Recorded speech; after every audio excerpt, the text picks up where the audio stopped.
नमस्कार साथियों, स्वागत है आप सभी का हमारे खुराना स्टडी ऑफिशियल ऐप पर। आप सभी साथी आज की इस यूनिट में पढ़ेंगे हम भाषा एवं सोच।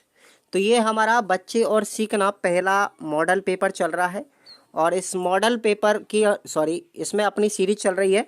तो इस सीरीज में हम छठवीं यूनिट पढ़ेंगे। बच्चे और सीखना पहला पेपर है और छठवीं यूनिट के आज हम इम्पोर्टेंट क्वेश्चंस के बारे में चर्चा करेंगे इस सीरीज से। तो आप लोग उन पर निशान लगा लीजिए। तो मैं आप लोगों के लिए यहाँ पर केवल और केवल ऑब्जेक्टिव टाइप के प्रश्न, साथ ही साथ अति लघुत्रात्मक और लघुत्रात्मक, ये 3 प्रकार के प्रश्न बताऊंगा। इनमें से आपके कौन कौन से प्रश्न बनेंगे और साथ ही साथ जो निबंधात्मक प्रश्न है, आपके निबंधात्मक जो प्रश्न है मैंने आपको ऐप पर करवा दिए हैं, ठीक है ना। जो भी इंपॉर्टेंट क्वेश्चन है निबंधात्मक, वैसे मैंने ऐप पर सभी प्रकार के मॉडल पेपर में जितने भी प्रश्न आते हैं मॉडल पेपर के हिसाब से सबको मैंने बहुत डीपली तरीके से अच्छे तरीके से पढ़ाया है, लेकिन निबंधात्मक प्रश्नों का जिक्र नहीं करूंगा मैं इस वीडियो के अंदर। तो आप लोग ऐप पर जाएंगे, निबंधात्मक प्रश्न मैंने कौन कौन से लगाए हैं वो आप लोग वहाँ पे देख लीजिए ऐप पर जा करके। तो चलिए, पहला प्रश्न है आपका, बहुभाषिकता के उपयोग से कक्षा कक्ष में बच्चे स्वयं को कैसा महसूस करते हैं। तो कैसा करेंगे, सहज महसूस करते हैं, जनरल सी बात है। चलिए अगला क्वेश्चन है, सामान्य बच्चों की तुलना में तीव्र बुद्धि वाले बच्चे कितने पहले बोलना शुरू कर देते हैं। 4 महीने पहले बोलना शुरू कर देते हैं। अगला क्वेश्चन आप लोगों का इंपॉर्टेंट है, ये बच्चे सबसे पहले मातृभाषा को कहाँ से अर्जित करते हैं। परिवार से अर्जित करते हैं। कहाँ से, परिवार से। सबसे पहले बच्चा परिवार से बोलना शुरू करेगा और बच्चे की पहली पाठशाला भी परिवार ही होती है। प्रथम पाठशाला कौन है, परिवार है भाई, ठीक है। अगला क्वेश्चन है, ये इंपॉर्टेंट प्रश्न है, याद लगाइए इसको। किसने भाषा सीखने की प्रक्रिया में उद्दीपन, अनुक्रिया एवं पुनर्वलन को सबसे महत्वपूर्ण माना है। तो याद रखना, स्किनर साहब ने, जिन्होंने चूहों पर प्रयोग किया था और कौन सा सिद्धांत दिया था, बताइए जल्दी से, नैमित्तिकवाद अनुबंधन सिद्धांत, ठीक है ना। क्रिया प्रसूत अनुबंधन सिद्धांत दिया था चूहों पर प्रयोग करके और 1938 में इन्होंने चूहों पर प्रयोग किया था भाई, ठीक है। अब देखेंगे अगला क्वेश्चन, सामाजिकरण एवं मानसिक विकास में सबसे ज्यादा महत्वपूर्ण भूमिका किसने निभाई है। भाषा ने तो निभाई है। और हम इस यूनिट के अंदर भाषा और विचारों के बारे में बात कर रहे हैं। तुम ऐसे ऐसे मनोवैज्ञानिकों के बारे में पढ़ेंगे जो सिर्फ भाषा से संबंधित, जैसे नोम चॉम्स्की साहब है, जीन पियाजे साहब है, स्किनर साहब है, लेव वाइगोत्स्की साहब है, ठीक है ना, जो व्यवहारवादी मनोवैज्ञानिक है। उसके बाद अभिव्यक्ति का सशक्त माध्यम क्या है भाई। अभिव्यक्ति का सशक्त माध्यम भाषा होती है, ठीक है। उसके बाद अगला क्वेश्चन देखेंगे, बच्चे भाषाई ज्ञान प्राप्त कैसे करते हैं। अनुकरण एवं आकलन के द्वारा करते हैं, क्लियर। उसके बाद बच्चे कैसे सीखते हैं, सरल से कठिन की ओर सीखते हैं, ठीक है ना, सरल से कठिन की ओर। 11वां प्रश्न आप लोग देखेंगे यहाँ पर, शाब्दिक संप्रेषण का और अशाब्दिक संप्रेषण। तो शाब्दिक संप्रेषण का उदाहरण कौन सा हो गया, गीत गाना, ठीक है ना। बाकी के सब हमारे कौन से, मुख मुद्रा, ये भी अशाब्दिक है। शारीरिक भाषा, ये भी अशाब्दिक है। और आंखों की भाषा, ये भी क्या है, अशाब्दिक है। तो अपना अशाब्दिक संप्रेषण के ये सभी उदाहरण आ गए, ठीक है ना। इस तरीके से पढ़िए आप लोग। अगला क्वेश्चन, पूर्व बाल्यावस्था का संप्रेषण कैसा होता है, आत्म केंद्रित होता है। कैसा होगा, आत्म केंद्रित। नेक्स्ट क्वेश्चन है अपना, व्यवहारवादी मनोवैज्ञानिक कौन कौन से हैं। तो देख लीजिए आप लोग, याद रखें, व्यवहारवादी थॉर्नडाइक भी थे, ठीक है, जिन्होंने उद्दीपक अनुक्रिया सिद्धांत दिया था। स्किनर साहब भी हैं जिन्होंने क्रिया प्रसूत अनुबंधन सिद्धांत दिया था। और पावलाव साहब भी हैं, याद रखना, पावलाव साहब भी हैं जिन्होंने कुत्ते पर प्रयोग किया था, ये आपको याद रखना है। अगला क्वेश्चन आपको देखेंगे, संज्ञानवादी विचारधारा के मनोवैज्ञानिक कौन कौन है। तो देखेंगे, लेव वाइगोत्स्की भी है जिन्होंने सामाजिक सांस्कृतिक सिद्धांत दिया। जीन पियाजे भी है जिन्होंने संज्ञानात्मक सिद्धांत दिया। और नोम चॉम्स्की भी है जिन्होंने भाषा विकास सिद्धांत दिया, क्लियर। तो आपका डी ऑप्शन राइट हो जाएगा। अगला क्वेश्चन देखेंगे, भाषा सीखने में समायोजन और आत्मसात करने की क्रियाओं को किस मनोवैज्ञानिक ने महत्वपूर्ण माना। तो वो थे साथियों जीन पियाजे। कौन थे, जीन पियाजे, क्लियर। नेक्स्ट क्वेश्चन देखेंगे आप लोग, नेक्स्ट क्वेश्चन है, स्किनर बॉक्स का प्रयोग किया जाता था, किसके लिए किया जाता? समस्या समाधान के लिए, क्योंकि उसमें चूहे को अंदर डाल दिया जाता था, तो चूहे को भोजन के रूप में पुनर्बलन दिया जाता था वहाँ पर, ठीक है।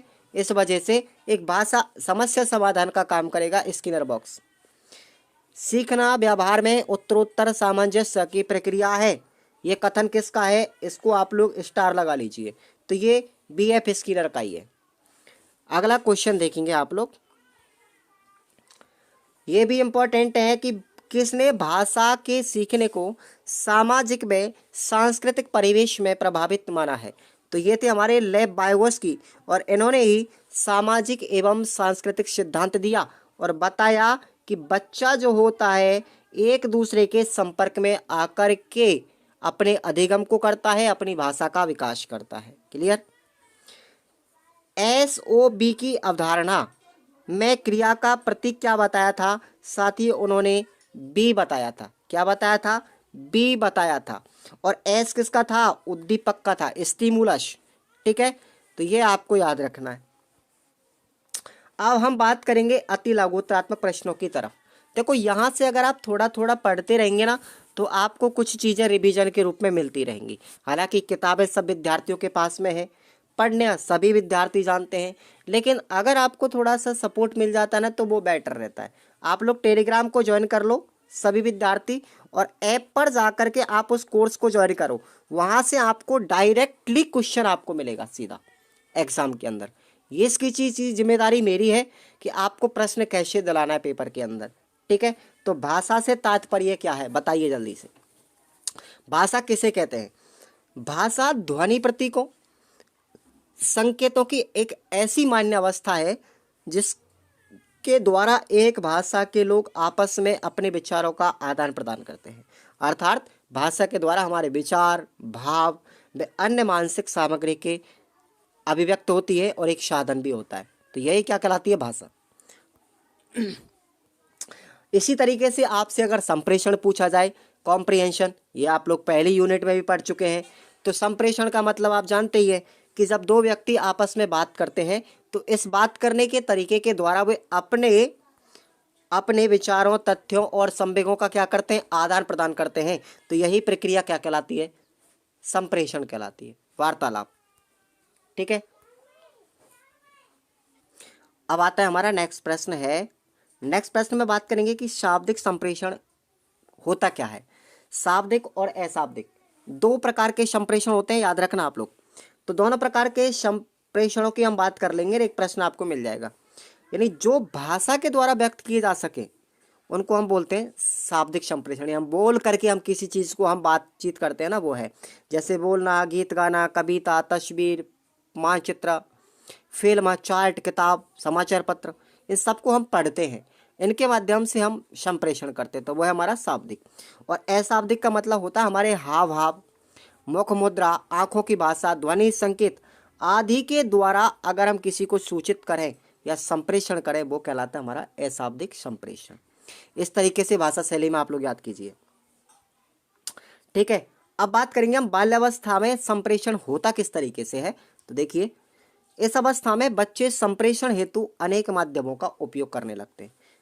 बच्चे लंबे व जटिल वाक्यों का प्रयोग कर पाते हैं, वाक्य की संरचना व व्याकरण में शुद्धता आ जाती है, वे तर्क करने लगते हैं, वे संप्रेषण में भाषा के साथ संकेतों का भी प्रयोग करते हैं। तो ये हो गया। अब हम पूछे कोई हमसे कि भाषा विकास से तात्पर्य क्या है, तो ये प्रश्न भी आपको याद रखना है, 2 नंबर का आपसे पूछा जाएगा। तो भाषा विकास का मतलब सुनिए आप लोग। भाषा विकास से तात्पर्य एक ऐसी भाषा के विकास से होता है जिसके द्वारा बच्चे अपनी भाषाओं, इच्छाओं एवं विचारों को एक दूसरे से पहुंचाते हैं और दूसरों की इच्छाओं और भावनाओं को ग्रहण कर लेते हैं। यह कहलाता है हमारी भाषा का विकास। और भाषा के विकास को मनोवैज्ञानिकों ने 2 भागों में वर्गीकृत भी किया है भाई। एक तो है पूर्व भाषा विकास और दूसरा है उत्तर भाषा का विकास। अब हमसे पूछा जाए कि इनको ही हम परिभाषित करें, पूर्व भाषा विकास होता क्या है। तो पूर्व भाषा विकास में शिशुओं की भाषा 4 प्रकार से होती है, जैसे रोदन करना, ध्वनियाँ निकालना, हाव भाव वह सांवेगिक अभिव्यक्ति के रूप में प्रदर्शित होती है। और पूछा जाए कि उत्तर भाषा विकास क्या होता है, तो इसको भी सुन लीजिए। उत्तर भाषा विकास में दूसरों की भाषा को समझना, शब्दावली का निर्माण, वाक्य संरचना, उच्चारण एवं भाषा पर अधिकार आ जाता है। तो ये हमारे हो गए प्रश्न। अब हम बात करेंगे आगे। नेक्स्ट क्वेश्चन हम दो और देखते हैं। दो क्वेश्चनों में एक तो है संज्ञान से क्या तात्पर्य है, और दूसरा हम बात करेंगे संज्ञान विकास से क्या तात्पर्य है। इन दोनों में आप लोग अंतर देखिए। दोनों प्रश्नों के अंदर संज्ञान से तात्पर्य हमारी ऐसी मानसिक प्रक्रिया से है जिसमें संवेदन, प्रत्यक्षीकरण, प्रतिमा, धारणा, प्रत्यास्मरण, समस्या समाधान, चिंतन जैसी मानसिक क्रियाएं सम्मिलित होती है। ये सब होती है संज्ञान। संज्ञान का शाब्दिक अर्थ होता है ज्ञान यानी नॉलेज, ठीक है। और संज्ञान विकास का मतलब, इसका मतलब यह है कि बच्चे किसी संवेदी सूचना को ग्रहण करके उस पर चिंतन करे, उस पर मनन करे और उसे इस लायक बना दें कि विभिन्न परिस्थितियों में तरह तरह की समस्याओं के समाधान में उसका उपयोग कर सके। तो ये अपना प्रश्न हुआ। नेक्स्ट प्रश्न की बात करेंगे हम। चॉम्स्की के अनुसार भाषा सीखने की प्रक्रिया क्या है, ठीक है। याद रखना, इस प्रश्न को ऑब्जेक्टिव में पूछा जा सकता है कि भाषा विकास सिद्धांत किसने दिया था, नोम चॉम्स्की ने। तो चॉम्स्की के अनुसार भाषा प्रक्रिया में बच्चा अपने परिवेश से भाषा के शब्दों को उठाता है जिसमें वह आगम में डालता है। जिनको वह आगम में डालेगा वहाँ पर अपनी क्षमता अनुसार भाषा अर्जन का विकास करता है, फिर उसे पूरी क्षमता से निगम द्वारा विश्लेषित रूप से बाहर की ओर प्रवाहित, ठीक है। इसका मतलब ये होगा हमने किसी चीज़ को सीखा, इनपुट किया, उसके बाद वो हमारे माइंड में प्रोसेस के लिए जाती है और फिर हम बोलते हैं शब्दों में कि उस व्यक्ति ने जो हमारे लिए बोला है वो हम कितना समझ पा रहे हैं, उसको बोलते हैं हम आउटपुट। क्या बोलेंगे, आउटपुट। बिल्कुल आउटपुट यानी हमारे कंप्यूटर की तरह हमारा मस्तिष्क काम करता है और यही कंप्यूटर पर आधारित प्रणाली दी थी ये नोम चॉम्स्की साहब ने, ठीक है ना। मैंने साइकोलॉजी को बहुत अच्छे से पढ़ाया है, आप लोग वहाँ पर के देख सकते हैं। नेक्स्ट क्वेश्चन है आपका, भाषा विकास की पियाजे की अवधारणा बताइए। ये भाषा के विकास में पियाजे साहब की अवधारणा क्या थी, इंपॉर्टेंट क्वेश्चन है।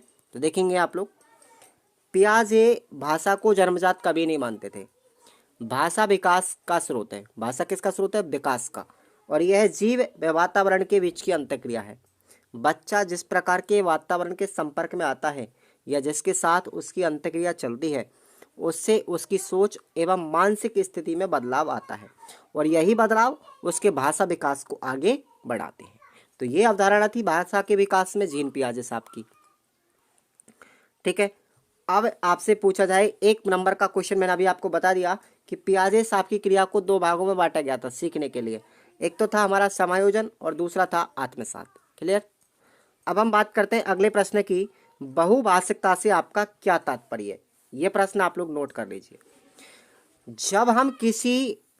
जब भी किसी से हम संप्रेषण करते हैं तो उससे हम जितनी भी भाषाएं जानते हैं उनके शब्दों का प्रयोग करते हैं और इसे हम क्या कहते हैं, बहुभाषिकता, ठीक है ना, मल्टीलिंगुअल। ओके। अब बात करेंगे अनुकरण भाषा सीखने में क्यों सहायक है। नोट कीजिए, ओके, नोट कर लीजिए इसको। तो जो भाषाएं हमारे परिवेश में बोली जाती हैं उन्हें हम सहज रूप से ही ग्रहण कर लेते हैं और जो भाषाएं हमारे परिवेश का हिस्सा नहीं होती है उन्हें अपने परिवेश से या विशेष प्रयास से हम सीखना पड़ता है, ठीक है। आगे देखेंगे, परिवार में बच्चा अनुकरण के द्वारा सीखता है। परिवार या समाज में बड़े जैसा बोलते हैं वैसे ही बच्चा बोलने लगता है। यदि परिवार में बातचीत में सम्मानजनक शब्दों का प्रयोग करेंगे तो बच्चा वैसे ही बोलेगा, जी लगा करके बात करेगा, आप लगा करके बात करेगा, ठीक है। अनुकरण द्वारा बच्चा शब्द, कविताएं, दोहे, गीत, भजन आदि को भी सहज रूप से सीख लेता है। अनुकरण से बच्चा जो भाषाई ज्ञान प्राप्त करता है उसका उपयोग वो नवीन परिस्थितियों में स्वयं विवेक करने के लिए उपयोग करता है, ठीक है ना। तो ये प्रश्न आपको याद रखना है। नेक्स्ट क्वेश्चन की हम बात करेंगे कि भाई इंपॉर्टेंट क्वेश्चन है, स्किनर ने सीखने की प्रक्रिया में किन किन तत्वों को महत्वपूर्ण माना था। बहुत इंपॉर्टेंट क्वेश्चन है, तो चलिए याद करते हैं। प्रत्येक आयु वर्ग में बच्चा अपनी आवश्यकताओं की पूर्ति हेतु भाषा का प्रयोग करता है। यह भाषा आयु के अनुसार सांकेतिक अथवा बोलचाल के रूप में होती है। व्यवहारवादी स्किनर ने सीखने की प्रक्रिया में 3 शब्दों को या 3 तत्वों को महत्वपूर्ण माना। 3 तत्व कौन कौन से? ये 1 नंबर में आपसे पूछा जा सकता है। उद्दीपक, ठीक है ना, एक तो है अपना उद्दीपन, अनुक्रिया और पुनर्वलन। ये 3 शब्द इंपॉर्टेंट है स्किनर साहब के अपने सिद्धांत में, और इनको रट लेना। किसी भी क्रिया को सीखने में उद्दीपन की महत्वपूर्ण भूमिका होती है। जब बच्चे के समक्ष कोई उद्दीपन प्रस्तुत किया जाता है तो उनकी अनुक्रिया होती है। अनुक्रिया पर उसे विशेष प्रकार का पुनर्बलन दिया जाता है तो सीखने की तीव्रता पूर्ण हो जाती है, यानी बढ़ जाती है। स्किनर ने इन 3 तत्वों पर प्रयोग करके निष्कर्ष निकालते हैं, और भाषा के संबंध में बच्चों पर भी यही नियम लागू होता है। व्यवहारवादियों के अनुसार अपने परिवेशगत भाषा का अनुकरण करते हुए भाषा ज्ञान को आगे बढ़ाते हैं। वे अपने आसपास जिन शब्दों को सुनते हैं उन्हें वैसे ही दोहराने की कोशिश करेंगे। तो ये प्रश्न आपको याद रख लेना, ठीक है भैया। अब हम बात करते हैं वाइगोत्स्की का, याद मत करना आप लोग, ठीक है। चलिए अब बात करेंगे हम पियाजे साहब के अनुसार। इंपॉर्टेंट है पियाजे साहब। तो पियाजे के अनुसार बच्चों में भाषा विकास की प्रक्रिया किस प्रकार से होती है, इस प्रश्न को आप लोग नोट कर लीजिए, ठीक है। अब आपको इसका उत्तर याद रखना है। ये 2016 में प्रश्न पूछा भी गया था। इस तरीके से पूछा गया था कि बालकों की सोच पर जीन पियाजे के विचार एवं ज्ञान के निर्माण की विधियों का विस्तार से वर्णन कीजिए। तो देखिए आप लोग, पियाजे भाषा विकास को जन्मजात नहीं मानते थे। भाषा विकास का स्रोत है, वह जीव वातावरण के बीच अंतःक्रिया का परिणाम है।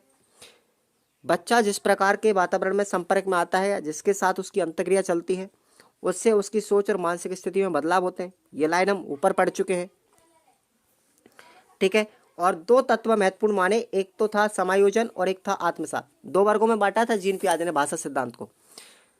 बच्चा जब भाषा सीखना आरंभ करता है तो उसे इन दोनों क्रियाओं से गुजरना पड़ता है। वह उस वातावरण से अपना तादात्म्य में स्थापित करता है और उसके बाद उसे अपने आप को आत्मसात करता है। उदाहरण के लिए, जब वह पहली बार कौवे या किसी अन्य पक्षी को देखता है तो उसको माँ के द्वारा उसका नाम बताया जाता है। एक बार कौवे को देखने के बाद वह चिड़िया या कोयल को देखता है तो उन्हें भी कौवा कह करके संबोधित करता है, क्योंकि बच्चे को पता नहीं है। तब माँ उसे बताती है कि चिड़िया है, ये कोयल है। शायद वह उनके 2 पैर या उड़ने की प्रक्रिया के आधार पर भी उनको कौवा बुला सकता है। तो ये तरीके की एक थीम बन जाती है बच्चे के अंदर। धीरे धीरे वह अलग अलग पक्षियों को पहचान उनके नामों से पुकारना आरंभ कर देता है। अर्थात वह अपनी मानसिक संरचना में उसकी छवि, किसकी, कौवे की, और कौवे की आवाज़ को आत्मसात कर लेता है और उसे कहना आरंभ कर देता है। और जो माइंड में जो छवि बनी थी ना साथियों कौवे की, ठीक है, वो कहलाई स्कीमा। और स्कीमा के ऊपर पियाजे साहब ने बहुत बड़ा अध्ययन किया था, जो उसकी सामान्यकरण की प्रवृत्ति है, और जब उसे उसी नाम से संबोधित करने लगता है, धीरे धीरे अलग अलग पक्षियों के नाम, रंग, आकार में भेद करना सीख लेता है। इस तरीके से बच्चे के अंदर विकास होने लगता है, ठीक है ना। तो ये प्रश्न आप लोग पढ़ के जाएंगे। और लास्ट अपना प्रश्न इंपॉर्टेंट आता है ये वाला, ये 100% आने के चांसेस है। भाषा एवं सोच के बीच संबंध क्या है, और यही हमारी यूनिट का नाम है, ठीक है। तो संबंध देख लीजिए आप लोग। सोचने के लिए भाषा एक माध्यम हो सकती है, लेकिन आवश्यक नहीं है कि भाषा ही जरूरी होती है, ठीक है ना। आगे हम बात करते हैं। देखिए,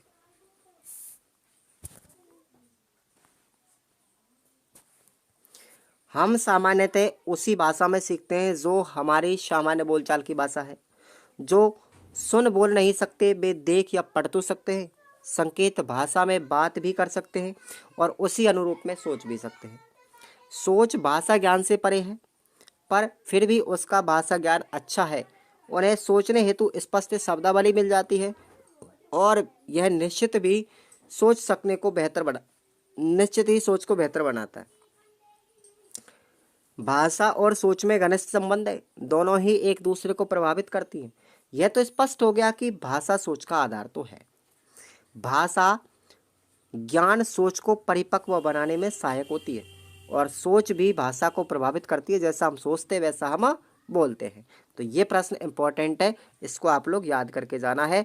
और बात रहती है हमारी इससे टाइप के प्रश्न यानी निबंधात्मक प्रश्न है, ठीक है ना। ये आप लोगों को अपने मॉडल पेपर से पढ़ने हैं। मॉडल पेपर के अंदर मैंने छोटे बड़े सबको बताया है, लेकिन मैंने स्पेशली जो निबंधात्मक प्रश्न है उनको मैंने टच करके रखा है, क्योंकि वो ज़्यादा नंबर के हैं और ज़्यादा लेंथी है, तो वो थोड़ा आपको वहाँ से पढ़ने पड़ेंगे ऐप से। तो ऐप में जाइए, उस कोर्स को आप लोग ज्वाइन कीजिए। खुराना स्टडी ऑफिशियल ऐप है अपना, डिस्क्रिप्शन बॉक्स में लिंक दिया गया है, प्ले स्टोर पर भी आपको मिल जाएगा। चिंता कतई नहीं करनी है बिल्कुल भी। ये मेरी जिम्मेदारी है कि आपको किस तरीके से अच्छी परसेंटेज बनवानी है। मैं जो भी चीज़ें आपको पढ़ा रहा हूँ बस आप लोग पढ़ते जाइए, बिल्कुल मत हाथ लगाइए किताबों के, मोबाइल रखिए अपने साथ बस। धन्यवाद।